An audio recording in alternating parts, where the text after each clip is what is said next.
Hello guys, welcome back to this channel. In today's video, I'm going to show you how you can get garden coins in Grow a Garden Very update.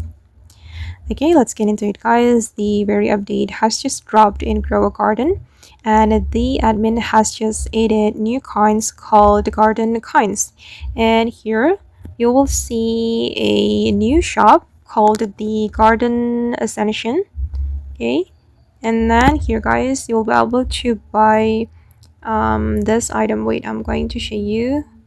I'm going to click on what are you selling. Okay, and these are the items that you can buy from the garden coin shop.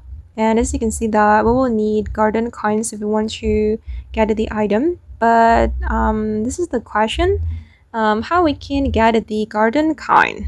Okay guys, don't worry, in this tutorial I'm going to show you. You can talk to the NPC and then you can click on I want to ascend.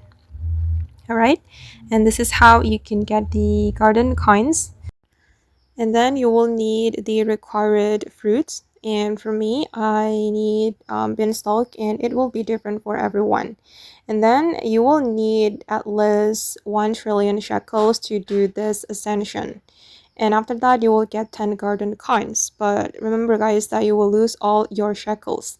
And then in this update, unfortunately, we cannot transfer our shekels with the trading tickets, so you will start from zero. Okay, and that's all the tutorial for today. Hope this video will be useful for you. Thank you so much for watching, and bye.